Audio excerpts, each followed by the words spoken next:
Hello students, welcome back. मैं हूं गुरविंदर सिंह। हम कर रहे हैं क्लास 12th की पॉलिटिकल साइंस। इसमें हमने एक नई यूनिट स्टार्ट की है। वो यूनिट है इंडिया की उसके नेबर का इंडिया की फॉरेन पॉलिसीज। इसमें हम एक आज नया चैप्टर कर रहे हैं कि हमारे जो नेबर्स हैं, हमारे नेबर में जो कंट्रीज हैं, उनके साथ हमारे रिलेशंस कैसे हैं। ठीक है, पूरा देखेंगे कैसे बैकग्राउंड है। देखिए, वैसे तो इंडिया के बहुत सारे नेबर हैं, श्रीलंका, बांग्लादेश, पाकिस्तान, नेपाल, भूटान, चीन, है ना, बहुत सारे हैं, म्यांमार। लेकिन जो जिनके साथ अपने कुछ ज्यादा ही कॉम्प्लिकेटेड हैं वो मेन तीन हैं: नेपाल, चाइना, पाकिस्तान। आज हम इन तीन कंट्रीज के साथ देखेंगे कि इंडिया के रिलेशन कैसे हैं।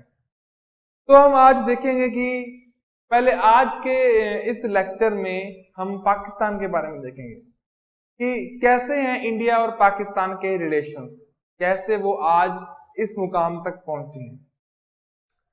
सबसे पहले देखिए कि जो इंडिया ने आजादी के बाद हमेशा कोशिश की है कि उसके रिलेशन हर कंट्री के साथ अच्छे रहें, क्योंकि उसको पता है कि लड़ाई झगड़े से कुछ नहीं होता।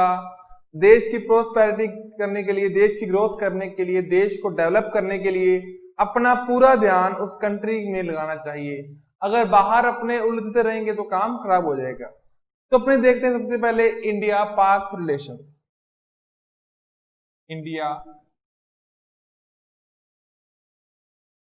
पाकिस्तान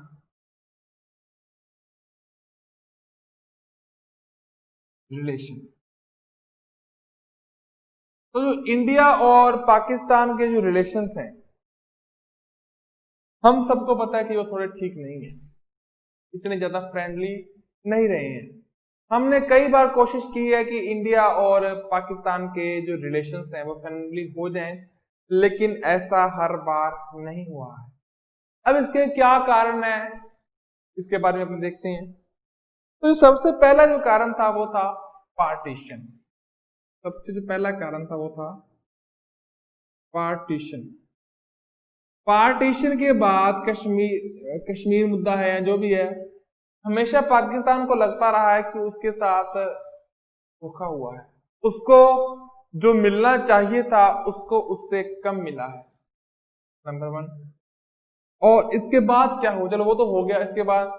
इसके बाद पाकिस्तान सेंटो का मेंबर था, और ये जो सेंटो है, ये जो कंट्री का ऑर्गेनाइजेशन है, इसका इंडिया हमेशा अपोज करता था, विरोध करता था, और पाकिस्तान इसका मेंबर है, इसके लिए भी रिश्ते अच्छे नहीं थे। इसके अलावा और क्या है, रिलीजियस इश्यूज। ठीक है, पाकिस्तान ने एक अलग देश बनाया रिलीजन के हिसाब से कि हम मुस्लिम की रक्षा करेंगे, उनके राइट्स की प्रोटेक्शन करेंगे, लेकिन असल में क्या हो रहा है वो दुनिया जानती है। कुछ ये भी इशू है। इसके अलावा जो पाकिस्तान है वो इंडिया के अंदर टेरर सप्लाई करता है, ये भी एक इशू है।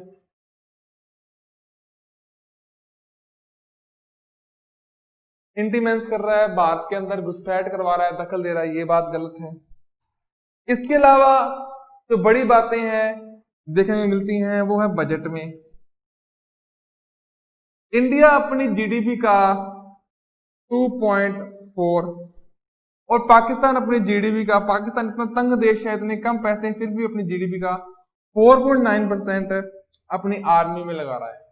और वो आर्मी का इस्तेमाल दुनिया जानती है एक ही देश के खिलाफ करता है, वो है इंडिया। तो ये कुछ कारण है जिसके कारण समस्या और बढ़ रही है। अब और खटास हो रही है क्योंकि भारत ने को भी, इंडिया को भी, अब इसने एक बार लद्दाख में, सियाचिन में हमला कर दिया। तो वहां जहां पर कोई आता ही नहीं, जहां पर कुछ है ही नहीं, वहां की प्रोटेक्शन के लिए भी भारत को 9,000 करोड़ रुपए हर साल लगाने पड़ रहे हैं। मतलब कुछ जगह ऐसे हैं जहां पर कोई खेती बाड़ी नहीं है, कोई लोग नहीं रह रहे हैं, वहां पर भी खर्चा करना पड़ रहा है इस पाकिस्तान के कारण, इसलिए रिश्ते खराब हैं। ठीक है, तो अपने इसके अलावा और कश्मीर पर कब्जा कर रखा है पाकिस्तान ने, इसके अलावा सीज फायर करता रहता है। ठीक है, इसके अलावा तस्करी है, जो जो ड्रग्स है वो बेचता है, जो वेपन्स है इलीगल वो बेचता रहता है, ट्रैफिकिंग करता रहता है। ये कुछ कारण है कि पाकिस्तान और इंडिया के रिलेशंस को ये चीजें इफेक्ट करती हैं। अब अपने देखते हैं कि क्या बैकग्राउंड है सब चीजों का। सबसे पहले जो प्रॉब्लम्स थी वो आई कहां से थी? वो आई थी पार्टीशन से।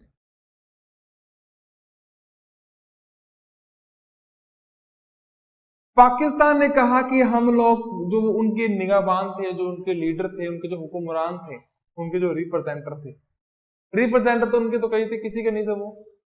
उन्होंने कहा कि हम ना हमारे मुसलमानों की अधिकारों की, उनके राइट्स की प्रोटेक्शन करनी है और हमें इसके लिए अलग जगह चाहिए। उन्होंने पाकिस्तान बना लिया।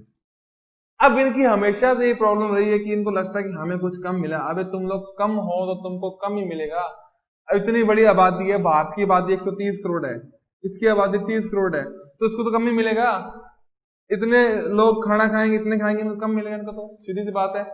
लेकिन इनको चाहिए कि हमको बराबर चाहिए इनके, ये जस्ट पॉसिबल ही नहीं था। तो पार्टीशन से भी कुछ ऐसा हुआ। पार्टीशन में इन्होंने कह दिया कि हम लोग तो मुसलमान के लीडर्स हैं, लेकिन ये सुनते मुसलमान भाइयों की भी नहीं है, तो ये भी कारण रहे हैं। और देखिए क्या कारण रहे हैं। सबसे जो बड़ा कारण है वो है कश्मीर वाला। तो अपने देखते हैं आज कश्मीर डिस्प्यूट। देखो पार्टीशन के वक्त तो क्या हुआ था, कश्मीर डिस्प्यूट भी उसका कारण है और पार्टीशन का भी कारण है। जब देश आजाद हुआ था ना, तो अंग्रेजों ने कह दिया था, देखो एक तो बन गया है पाकिस्तान और एक अपना प्यारा भारत, हमारा इंडिया।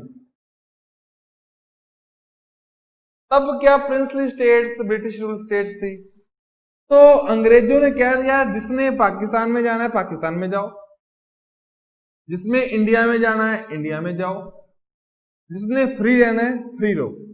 ये बात कह दी थी। अब एक बात हो, जहां से वो रेड क्लिफ लाइन खींच दिया, पाकिस्तान और भारत को बांट दिया, वो तो लाइन है ही। इसके अलावा दो तीन स्टेट अड़ गए थे, जैसे जूनागढ़ है, गुजरात के अंदर है जूनागढ़। ऐसे एक हैदराबाद स्टेट है, बड़ा स्टेट था, जो आज के टाइम में आंध्र प्रदेश है। तो ये दो स्टेट अड़ गए थे। इन्होंने क्या दिया, हम तो जाएंगे पाकिस्तान में भी, ऐसे बोले। लेकिन पटेल जी ने अपनी सूझबूझ से इनको इंडिया में शामिल कर लिया। तो पाकिस्तान कह रहे थे ये तो हमारे हैं। एक तो पार्टीशन के वक्त ये दिक्कत आ गई कि पाकिस्तान कहता है ये तो हमारे हैं, ये तो हमारे लिए है। लेकिन यहां पर पब्लिक रेफरेंडम कराया, लोगों से पूछा कि किस में जाओगे, तो लोगों ने कहा कि हम तो इंडिया में आएंगे। इनके जो किंग थे, इनके जो राजा थे, इनके जो ऑनर थे, ऑनर तो कहना गलत है, किंग बोलेंगे, वो कह रहे थे हम पाकिस्तान में जाएंगे। वो कह रहे थे हम पाकिस्तान में जाएंगे, लेकिन जनता ने कह दिया हम तो इंडिया में जाएंगे। लेकिन पाकिस्तान क्लेम कर रहा है कि इसने कहा कि हमें दो। तो ये मामला कैसे ना कैसे हो गया शांत। इसके अलावा और भी दिक्कत थी, रिफ्यूजी वाली दिक्कत, कश्मीर वाली दिक्कत। यहाँ पर देखो पाकिस्तान की खुद की कोई डायरेक्ट यहां से कोई रिवर नहीं निकलती है। जितनी भी रिवर है वो कश्मीर से पाकिस्तान जाती है। तो मतलब कि पानी वाली दिक्कत, कि ये पानी का क्या समझौता होगा, किसका पानी कितना होगा, बाद में इसको सेटल कर लिया गया। लेकिन एक दिक्कत रही थी कि शुरुआत में ही सारा पानी तो हिंदुस्तान से आ रहा है, हम हिंदुस्तान से लड़के अलग हुए हैं, तो मतलब ये दिक्कत थी। उसको ऐसा था कि हमारा पानी बंद कर देंगे हिंदुस्तान वाले। तो ये दिक्कतें थी। तो इसी में एक पार्टीशन से दिक्कत जो नहीं आई है, वो मतलब नहीं तो क्या है, जो चलती आ रही है, जो मतलब कभी खत्म नहीं होगी शायद, वो है कश्मीर वाली दिक्कत। कश्मीर का इशू क्या है वो आज हम डिटेल से पढ़ेंगे। कश्मीर डिस्प्यूट क्या है। देखिए क्या हुआ कि आपको मैंने बताया, अंग्रेजों ने कह दिया जिसने पाकिस्तान में जाना है पाकिस्तान में जाओ, हिंदुस्तान में जाना है हिंदुस्तान में जाओ, फ्री रहना है फ्री रहो। ये बात हो गई, सारा कुछ इधर उधर बंट गया, एक रह गया था कश्मीर। अब पटेल जी कश्मीर को भी मिला सकते थे, लेकिन इतना उस वक्त समय नहीं मिला, और कश्मीर एक अलग सा हिली एरिया था, वहां पर इतना ज्यादा जाना आना भी पॉसिबल नहीं था। अब कश्मीर के जो किंग थे वो थे एक हिंदू, उनका नाम था हरि सिंह। और यहां की जो जनता थी, पब्लिक थी, वो थी मुस्लिम, मोस्टली मुस्लिम थी, और हिंदू भी थे वहां पर, दोनों ही थे, लेकिन ये थे मेजोरिटी में, और हिंदू भी थे। और इधर वाले एरिया में लद्दाख में थोड़े बौद्ध भी थे, ठीक है। लेकिन जो मेन जम्मू कश्मीर था वहां पर ये थे। अब हुआ क्या कि देश आजाद हो गया, पाकिस्तान ने गड़बड़ कर दी। इन्होंने कह दिया हमने रहना अलग। पाकिस्तान बोले कि देश के मुसलमान तो हमारे हैं, तो ये भी हमारा होगा। इन्होंने कहा हम जाएंगे। तो पाकिस्तान के पास कोई अपनी मिलिट्री तो थी, हिंदुस्तान के पास मिलिट्री थी, लेकिन वो मिलिट्री कंट्रोल में थी ब्रिटिशर्स की, एकदम इनके कंट्रोल में नहीं थी। तो पाकिस्तान ने क्या कि अपने कुछ अलग गोरिल्ला सोल्जर्स होते हैं, जो छापेमार सोल्जर्स होते हैं, पठान, उनको भेज दिया कश्मीर पर कब्जा करने के लिए।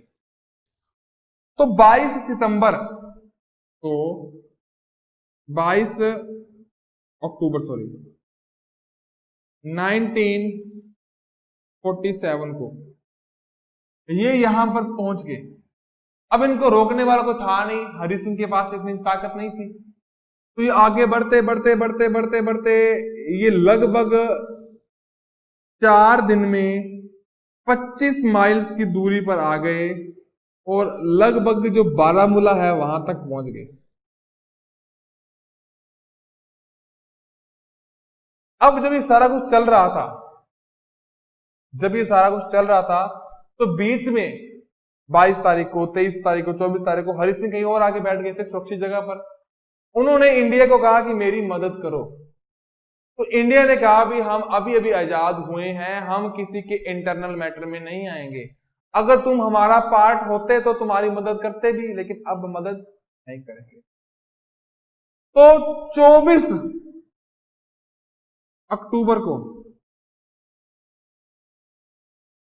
सॉरी 22 और 4 कितने हो गए, 6, 26।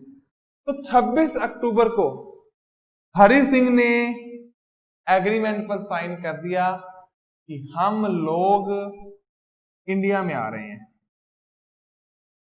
जैसे साइन किया तो कश्मीर इंडिया का पार्ट बन गया। तो इंडिया ने तो अपने स्टेट को बचाना ही था, तो इंडिया ने हमला करके पाकिस्तान को भगा दिया, मतलब आगे भगा तो कह दिया, आगे बढ़ने से रोक दिया। लेकिन तब तक बड़ी देर हो चुकी थी। पाकिस्तान के पास लगभग 35,000 स्क्वायर माइल्स का एरिया कब्जे में था कश्मीर का, और इंडिया के पास था लगभग 53,000 स्क्वायर माइल्स का एरिया रह गया। अपने जो ना ऐसे कश्मीर का नक्शा देखते हैं, ऐसे करके देखते हैं ना, जम्मू कश्मीर का आज के टाइम में बदल गया। जो इतना एरिया है ना, ये देखो इतना एरिया है जम्मू कश्मीर, जो इतना एरिया है वो पाकिस्तान ने कब्जा कर रखा है। अपने मैप में दिखाते हैं, लेकिन ये पाकिस्तान के कब्जे में, इसको बोलते हैं पीओके, पाक ऑक्युपाइड कश्मीर। ये जो एरिया है ये चाइना ने कब्जा कर रखा है, इसको बोलते हैं लद्दाख, इसको बोलते हैं अक्साई चीन।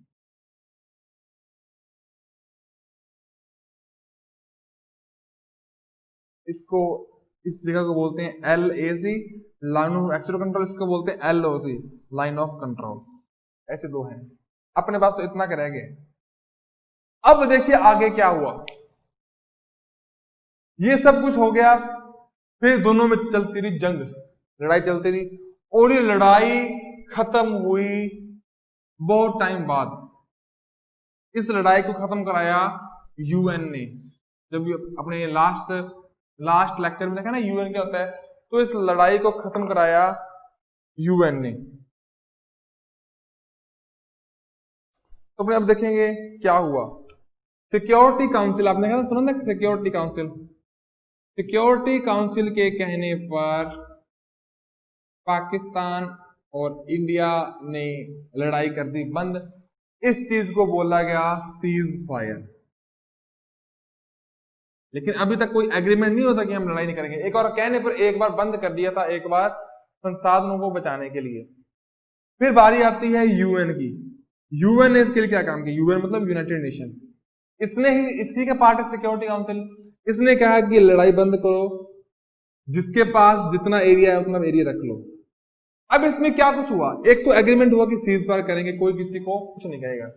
एक जिसकी मिलिट्री जहां खड़ी है, जैसे मान लो ये हमारा कश्मीर है, यहां पर आ गई है पाकिस्तान की मिलिट्री और इधर है इंडिया की मिलिट्री।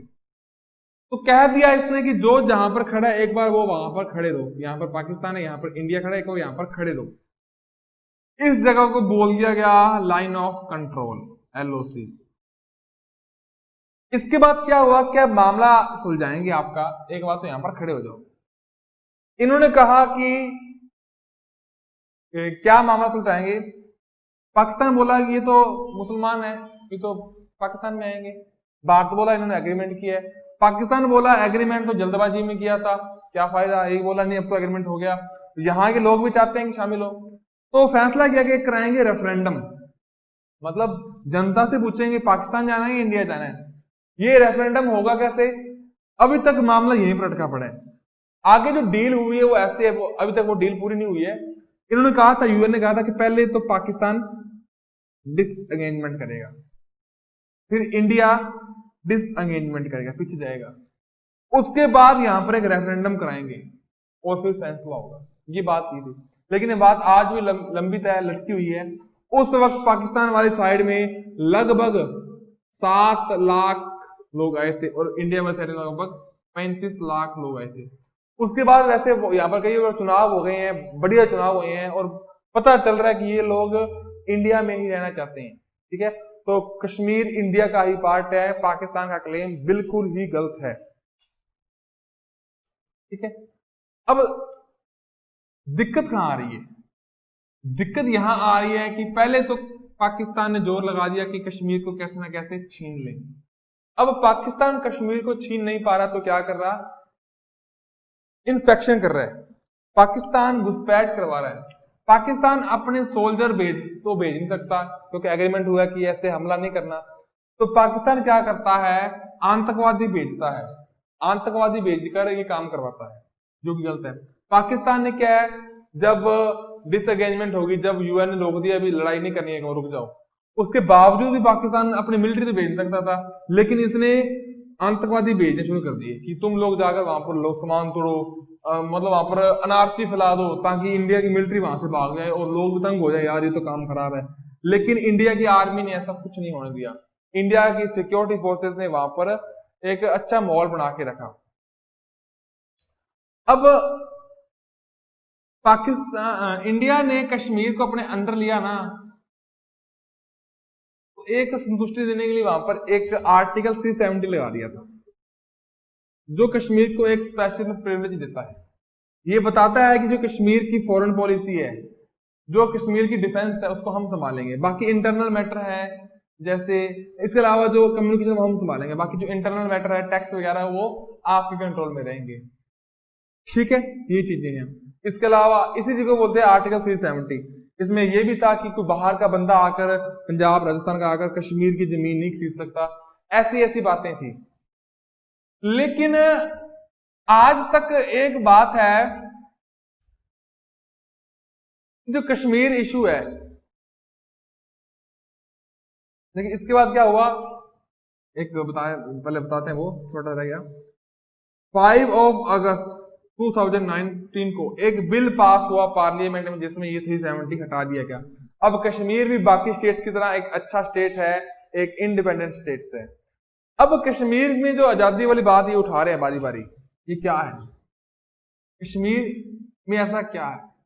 एक कश्मीर में कोई इतने ज्यादा रिसोर्सेज नहीं है, खर्चे का घर है, लेकिन अब ये एक अड़ी का मुद्दा है। अब ये मतलब एक रिस्पेक्ट की बात आ गई है कि इसको छोड़ेंगे नहीं, ये हमारा है। इतना कोई बड़ा लैंड नहीं है, इतना कोई वो नहीं है, इसमें बहुत ज्यादा रिसोर्सेज हैं रिसोर्सेज, लेकिन अब ये है हमारा पार्ट है, हम नहीं छोड़ सकते उसको, ठीक है। ऐसा पार्ट है, चाहे कितना ही खर्चा हो जाए इसको हम बचा कर ही रहेंगे। अब कश्मीर है, कश्मीर में एक जो बड़ा मुद्दा आता है वो है इमोशनल और सेकुलरिज्म का। इमोशनल और सेकुलरिज्म का एक मुद्दा आता है कश्मीर में। देखियो क्या है, एक तो सेकुलरिज्म क्या है कि पाकिस्तान ने अपना एक अलग देश बनाया, उसने बोल दिया यहां पर सारे मुसलमान रहेंगे, और इंडिया ने बना लिया कि यहां पर कैसे भी कोई भी धर्म वाला कोई भी रिलीजन का लोग रह सकता है, हिंदू भी रहेंगे और मुसलमान भी रहेंगे। तो हुआ क्या कि पाकिस्तान ने जो बनाया है कश्मीर, सॉरी इंडिया के पास जो कश्मीर है उसमें मुसलमान लोग थे और इसके अंदर हिंदू भी थे। अब वो मुसलमान इंडिया के मुसलमान है, इंडिया के मुस्लिम लोग हैं, इसलिए वहां पर सेकुलरिज्म भी है। ये नहीं वहां पर सिर्फ मुस्लिम भी है, वहां पर हिंदू भी है, वहां पर बौद्ध भी है। तो इंडिया की साइड जो कश्मीर है वहां पर हिंदू मुस्लिम बौद्ध हर किसी के रिलीजन की रिस्पेक्ट की जाती है। हमारी कंट्री एक सेकुलर है, लेकिन पाकिस्तान सेकुलर कंट्री नहीं है। उस तरफ जो कश्मीर है वहां पर सिर्फ मुसलमान है, ठीक है ना, क्योंकि पाकिस्तान ने कहा ही है कि हम एक मुस्लिम कंट्री हैं। अब आगे देखते हैं क्या कुछ और पाकिस्तान और इंडिया के बीच में क्या क्या कंफ्लिक्ट हुए हैं। अब 1965 को एक वॉर हुई थी। क्या हुआ था कि जो गुजरात है, गुजरात का जो है ना रन ऑफ कच्छ, सुना होगा आपने, कुछ दिन तो गुजारी गुजरात में, वो जेठालाल जी कहां के हैं, कच्छ के ही हैं, कच्छी मानू है। तो जो रन ऑफ कच्छ है यहां पर पाकिस्तान की दो टुकड़ियां, दो कंटिनेंट आ गई और उन्होंने यहां पर आके कब्जा कर लिया बड़े सारे एरिया में। तो इंडिया की मिलिट्री को पता लगा तो इंडिया ने वहां पर निकालने की कोशिश की। इधर से तो पाकिस्तान ने गुजरात के कच्छ में हमला कर दिया, उधर से कश्मीर में हमला कर दिया, दो जगह हमला कर दिया। अब भारत वालों ने इनसे लड़ाई की और लड़ा के इसको अच्छा सबक सिखाया और इनको भगा दिया। भगाने के बाद युद्ध को रोकने के लिए एक एग्रीमेंट हुआ। भारत ने क्या किया, कश्मीर के लगभग 7000 स्क्वायर माइल्स को अपने कब्जे में ले लिया। पाकिस्तान के हिस्से के 7000 स्क्वायर माइल्स को अपने हिस्से में ले लिया और पाकिस्तान को युद्ध में हरा दिया, वॉर में। उसके बाद हुआ एक बड़ा ही फेमस एग्रीमेंट, उसे बोलते हैं ताशकंद एग्रीमेंट, वो हुआ था इसके बाद। इस वक्त हमारे जो प्राइम मिनिस्टर थे वो थे लाल बहादुर शास्त्री। इंडिया की तरफ कौन थे, लाल बहादुर शास्त्री। और पाकिस्तान की तरफ से कौन थे, जनरल अयूब खान। अब जनरल अयूब खान ये क्या हो गया, पाकिस्तान में बड़ा सबट होता रहता है, तख्ता पलट होता रहता है। वहां की आर्मी ने कई बार वहां की सरकार को हटाकर उसको गिराकर खुद सरकार में आई है, पावर में आई है। तो उस वक्त जनरल अयूब खान वहां के प्रेसिडेंट थे, ठीक है। तो क्या हुआ कि तब के यूएसएसआर ने, तब के सोवियत यूनियन ने, रशिया ने, तब के यूएसएसआर ने कहा कि आप दोनों की हम करवाते हैं, सेटिंग करवाते हैं, सेटलमेंट करवाते हैं, आप लोग आओ ताशकंद में। तो ताशकंद के अंदर ये एग्रीमेंट हुआ, इसलिए इसको बोलते हैं ताशकंद एग्रीमेंट। और ये एग्रीमेंट हुआ था 4 जनवरी 1966 को। इसमें दोनों आए और दोनों में समझौता हुआ। अब इसमें माना जाता है कि भारत का नुकसान ही हुआ है, क्योंकि भारत तो जीत ही गया था। अब भारत ने जीतने के बाद क्या किया, इनका ये जो एरिया अपने हथिया लिया था इनको वापस कर दिया। ताशकंद एग्रीमेंट है। कई लोग मानते हैं कि इसमें भारत को क्या फायदा हुआ, भारत तो जीत ही गया था, इसने वापस क्यों किया। लेकिन चलो ठीक है, कुछ शांति आई। हमने सोचा था कि इसके कारण पीस आएगी, शांति आएगी एरिया के अंदर, लेकिन ऐसा हुआ नहीं। पाकिस्तान अपनी आदतों से मजबूर है, वो गलत काम करता ही रहता है।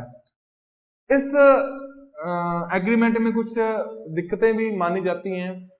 जिस दिन ये एग्रीमेंट हुआ उस दिन रात उसी जगह ताशकंद में हमारे लाल बहादुर शास्त्री जी की डेथ हो गई।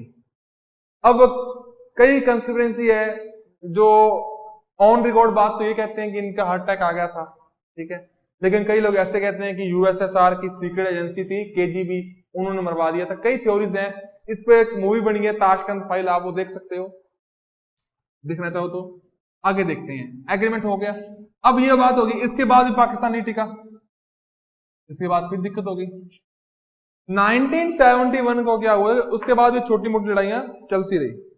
फिर बारी करते हैं 1971 की वॉर की और शिमला एग्रीमेंट की। ये क्या था,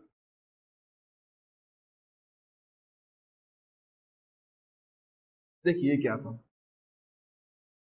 1971 को क्या हुआ, आपको पता होगा कि जो इंडिया है उससे निकला है पाकिस्तान। तो पाकिस्तान एक नहीं दो जगह से निकला था, एक तो इधर से निकला था, एक यहां पर जहां पर आज बांग्लादेश है, ये भी पाकिस्तान का एक पार्ट था, इसको बोलते थे ईस्ट पाकिस्तान।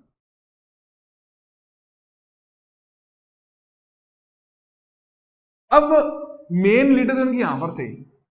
ईस्ट पाकिस्तान को, जो आज के टाइम में बांग्लादेश है, इसको तो ये बड़ा इस्तेमाल करते थे, बड़ा तंग करते थे।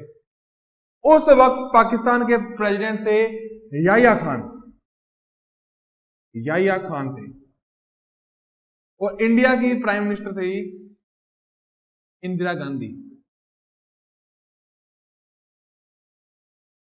आपको पता होगा कि बांग्लादेश को आजाद करवाने में पाकिस्तान से आजाद हुआ है। देखो इनको तंग कर रहे हैं, इनको अपना देश तो मान रहे हैं, अपने जैसा काम नहीं, यहाँ पर कोई टेक्नोलॉजी नहीं, कोई इंफ्रास्ट्रक्चर नहीं है, कोई हॉस्पिटल नहीं है, यहां से कमाई कर रहे हैं, वो सारा इन्वेस्टमेंट कर रहे हैं इधर आके, यहां से टैक्स इकट्ठा करते हैं और खर्चा करते हैं यहाँ के बंदों पर।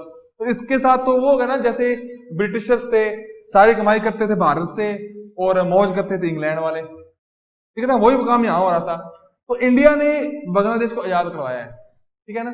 इसी बात से इंडिया से चिढ़ता है पाकिस्तान कि बांग्लादेश को आजाद करवा दिया, हमारा एक पार्ट खो दिया। तो क्या था, याहिया खान ने बड़े यहाँ पर तांडव मचा रखा था। तो इससे क्या हो रहा था, बांग्लादेश के लोग बड़े तंग थे, तो रिफ्यूजी भारत में आने लग गए। कितने रिफ्यूजी, 10,000 रिफ्यूजी डेली भारत में आ रहे थे, ठीक है। करते करते लगभग 1 करोड़ रिफ्यूजी इंडिया में आ गए। अब उस वक्त इंडिया भी गरीब ही था, अब अपने लोगों को खिलाए या इनको खिलाए, इनकी जिम्मेदारी कौन लेगा, ऐसे ही दिक्कत थी। और ये बढ़ रही थी धीरे धीरे कि वहां पर सेफ है, अपने इधर चलो, ये तो तंग कर रहे हैं। तो हमने सोच लिया कि इनको आजाद करवाएंगे। ये बात लगी पाकिस्तान को पता, पाकिस्तान के एयरफोर्स ने हमारे हवाई अड्डों पर, एयरपोर्ट्स पर हमले कर दिए, हमने भी जवाब देके उन पर हमला कर दिया। पाकिस्तान के पास ज्यादा पावरफुल नेवी नहीं थी, हमारी नेवी थी बहुत पावरफुल पाकिस्तान की कंपेरिजन। पाकिस्तान के पास बस एक ही एक्सेस था, वो था कराची वाला, वो भी बहुत छोटा था। तो भारत ने पाकिस्तान को इधर उलझाकर बांग्लादेश को करा दिया आजाद। और यहां पर इनके एक जनरल थे, उन जनरल का नाम था, उनका नाम मुझे याद नहीं आ रहा क्या था, हमारे थे लेफ्टिनेंट जनरल, हमारे थे लेफ्टिनेंट जनरल जगजीत सिंह अरोड़ा, जगजीत सिंह अरोड़ा। तो हमारे लेफ्टिनेंट जनरल जगजीत सिंह अरोड़ा ने इनको झुका दिया। तो यहां पर जो इनके जनरल थे ना इस आर्मी के, इन्होंने इनके सामने घुटने टेक दिए और लगभग 93,000 सोल्जर्स को झुका दिया और हमने इनको कर दिया अरेस्ट, वॉर प्रिजनर बोलते हैं इसको, वॉर प्रिजनर करके कर लिया। उसके बाद क्या हुआ, हमारी इंदिरा गांधी जी ने यहां के, तब क्या हुआ था, याहिया खान ने भी पावर छोड़ दी और उनकी जगह आ गई भुट्टो, भुट्टो आ गए उनकी जगह। तो भुट्टो के साथ शिमला में एक एग्रीमेंट किया जिसको बोलते हैं 1971 का शिमला एग्रीमेंट। कई लोग बोलते हैं कि इससे हमें क्या हुआ, हमने पाकिस्तान की बहुत सारी जमीन खरीद, मतलब कब्जा कर लिया था, हमने वो वापस कर दी। हमने पाकिस्तान के 93,000 सैनिक वापस कर दिए और इसके बदले में हमने कुछ भी नहीं लिया। तो यही लोग कहते हैं, कई हिस्ट्रियन कहते हैं कि ये तो गलत हुआ भी, हमारा क्या दिक्कत, हमारा क्या था, हमने इतना सारा पैसा खर्च किया, इतने हमारे लोग भी मरे और हमने पाकिस्तान को जीत लिया, फिर बिना कुछ लिए वापस क्यों कर दिया। तो ये बातें हैं। शिमला समझौते में बात की कि हम लोग डिसएंगेजमेंट करेंगे, एक दूसरे पर हमले नहीं करेंगे, सीज फायर करेंगे, ऐसी कुछ बातें हुई, एक दूसरे के साथ अच्छे से फ्रेंडली रहेंगे, ऐसी बातें ऐसे कॉन्टेक्ट में हुई। ठीक है, ये हो गया शिमला एग्रीमेंट। अब इसके बाद पाकिस्तान को समझ आ गया था कि हमारे देश की, पाकिस्तान की जो मिलिट्री है वो इंडिया से कंपीट नहीं कर सकती, टक्कर नहीं ले सकती। तो उसने एक नया तरीका ढूंढ लिया और वो था टेररिज्म। उसने देख लिया कि हम डायरेक्ट इंडिया को नहीं हरा सकते, इंडिया को हराने का एक ही तरीका है कि हम आतंकवादी भेजें। तो टेररिज्म विद पाकिस्तान देखते हैं क्या है टेररिज्म इन पाकिस्तान। तो पाकिस्तान के पास ये टेररिज्म आया कहां से? इसका सपोर्टर था अमेरिका। अमेरिका ने यूएसएसआर से लड़ना था, इससे लड़ने के लिए इसको जगह मिल गई अफगानिस्तान में। अफगानिस्तान का एक्सेस लेने के लिए इसने पाकिस्तान का इस्तेमाल किया और टेरर ग्रुप्स को भी सपोर्ट किया अमेरिका ने। आज ये कितना भी सच्चा बन जाए, लेकिन टेरर ग्रुप्स को खड़ा करने में पाकिस्तान की इतनी ताकत नहीं थी। सपोर्ट इसने किया, इसने हथियार भेजे हैं, इसने पैसे भेजे हैं। ठीक है, ऐसे करके हुआ। तो ये सारा हुआ था, अमेरिका ने किया। 1979 को इसने यूएसएसआर को अफगानिस्तान से भगाना था, तो इसके लिए ये सब कुछ किया। अब दिक्कत कहां आती है? पाकिस्तान की कंडीशन बड़ी खराब है, बड़ी खस्ता हालत है इसकी। इसके बावजूद भी ये इस पर पैसे कैसे लगा रहा था टेरर पर? क्योंकि इनको पैसे दे रहा था अमेरिका। तो ये सब चीजें हैं जो पाकिस्तान को, अब पाकिस्तान की सबसे बड़ी हार यही है कि वो टेरर को सपोर्ट कर रहा है। ये बात इंटरनेशनल प्रूव हो चुकी है। क्योंकि देखो, जो बड़े बड़े आतंकवादी हैं जैसे हाफिज सईद, ठीक है, या फिर एक हमारे इंडिया में भी 93 में बॉम्बे अटैक हुआ था, उसके मास्टरमाइंड थे दाऊद इब्राहिम। ये दो बड़े आतंकवादी हैं। और भी बड़े बड़े आतंकवादी टेरर ऑर्गेनाइजेशन पाकिस्तान में है। पाकिस्तान उनको सपोर्ट कर रहा है, उनको अपने यहाँ पर शरण दे बैठा है, जिससे भारत और इंडिया पाकिस्तान के रिलेशन खराब हो रहे हैं। क्योंकि इंडिया में जो टेररिस्ट हमला कर रहे हैं, पाकिस्तान उनको सपोर्ट कर रहा है, पाकिस्तान में वो खुलेआम घूम रहे हैं। ठीक है, ये कारण है इंडिया और पाकिस्तान के रिलेशन खराब रहे हैं। इनको सुधारने के और भी कोशिश किए गए थे, और भी कुछ प्रयास किए गए थे। जैसे जब 2001 में पाकिस्तान के नए प्राइम मिनिस्टर बने, वो थे, सॉरी प्रेसिडेंट बने, वो थे परवेज मुशर्रफ। 2001 में परवेज 2001 में परवेज मुशर्रफ बने पाकिस्तान के प्रेसिडेंट। इन्होंने कहा कि यार इंडिया के साथ थोड़ा सा करते हैं समझौता, ठीक होते हैं, फ्रेंडली रहेंगे। करने की कोशिश की, हमने भी कोशिश की। उसके बाद हमने सोचा कि ये काम चलो ठीक हो गया, लेकिन 2003 को पाकिस्तान के ने सपोर्ट कर कर एक टेरर ग्रुप भेज दिया और इंडिया की पार्लियामेंट पर हमला कर दिया, भारत की संसद पर हमला कर दिया, जिससे रिश्तों में वापस खटास आ गई, वापस दिक्कत हो गई। उसके बाद क्या हुआ? उसके बाद फिर 2001 में हुआ था, इसके साथ ही हो, इसके बाद ही, इसके बाद फिर क्या हुआ? फिर रिश्तों में खटास आ गई। फिर मनमोहन सिंह के टाइम में हमने फिर रिश्ते सुधारने की कोशिश की, फिर एग्रीमेंट हुए, वहां के प्राइम मिनिस्टर बने, क्या नाम था उनका, पाकिस्तान के प्राइम मिनिस्टर नाम जी, नवाज शरीफ, याद आ गया जी। फिर नवाज शरीफ प्राइम मिनिस्टर बने, उनके साथ भी रिश्ते सुधारने की कोशिश की, लेकिन बात नहीं बनी। कई बार बात बनती दिखी भी, कई बार बात नहीं भी बनी। उसके बाद हमारे जब प्राइम मिनिस्टर बने मोदी जी 2014 में, उन्होंने अपने ओथ टेकिंग सेरेमनी में पाकिस्तान के प्राइम मिनिस्टर नवाज शरीफ को बुलाया। बढ़िया हो गया था, ठीक है, अभी रिश्ते पटरी पर आने लगे थे। लेकिन उसके बाद अगले ही साल हमारे पठानकोट एयरबेस पर एक हमला हो गया। जिसमें हमारे 20 सोल्जर्स सैक्रिफाइस हो गए थे। लेकिन क्या हुआ कि उसके बाद ये जिन लोगों ने यहां पर हमला किया था वो लोग पाकिस्तान में बैठे लोगों से इंस्ट्रक्शन ले रहे थे, वहां से कंट्रोल हो रहे थे। यहां से पता लगा कि ये काम तो करवाया पाकिस्तान ने। उसके बाद मोदी जी ने सर्जिकल स्ट्राइक करवा दी। इसके बाद हुई सर्जिकल स्ट्राइक के बाद किया पाकिस्तान की कमर फिर तोड़ दी। बता दिया कि इंडिया भी कम नहीं है, अगर तुम मार सकते हो तो हम भी मार सकते हैं। फिर रिश्तों में खटास आ गई, फिर रिश्ते बेहतर करने की कोशिश की, लेकिन पाकिस्तान अपनी गंदी आदतों से नहीं टिकता। उसने फिर लास्ट ईयर पुलवामा में हमला किया। और जब पुलवामा में हमला किया, पाकिस्तान के साथ एक अपना एग्रीमेंट होने वाला था ऑन अराइवल वीजा वाला। पाकिस्तान के साथ हमारी बस चल रही थी, लाहौर टू दिल्ली बस, या फिर थार एक्सप्रेस जो जोधपुर से पाकिस्तान जा रही थी ना, ऐसे कई ऐसी चीजें जो चल रही थी।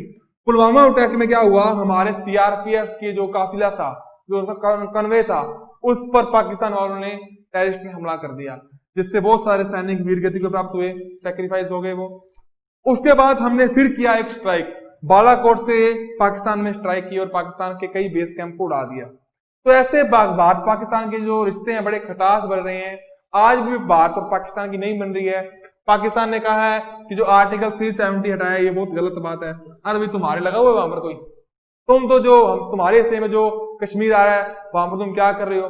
अब क्या, अब हमारी थोड़ी एजेंडा चेंज हुआ है। पहले तो हम सिर्फ बता रहे थे कि पाकिस्तान जो हमारे हिस्से में कश्मीर है बिल्कुल बढ़िया है, पाकिस्तान के हिस्से में कश्मीर खराब है। लेकिन अब हम उनकी पोल खोल रहे हैं कि जो तुम्हारे एरिया में जो बलूचिस्तान एरिया है वहां के लोगों के साथ तुम लोग क्या कर रहे हो, कितना गलत व्यवहार कर रहे हो। तो पाकिस्तान भी इस मुद्दे को मोड़ने के लिए वापस कश्मीर पर आ जाता है, लेकिन उसकी नहीं चल रही है। दुनिया को पता लग चुका है कि पाकिस्तान टेरर का कितना बड़ा सपोर्टर है, कितना बड़ा फंडिंग देने वाला है। तो ये था पाकिस्तान के साथ हमारे जो रिश्ते हैं कैसे हैं। आज के लेक्चर में इतना ही। नेक्स्ट लेक्चर में हम चाइना और नेपाल के साथ जो हमारे रिश्ते हैं, रिलेशन है, उस पर बात करेंगे। तब तक के लिए मैं विदा लेता हूं। Thank you.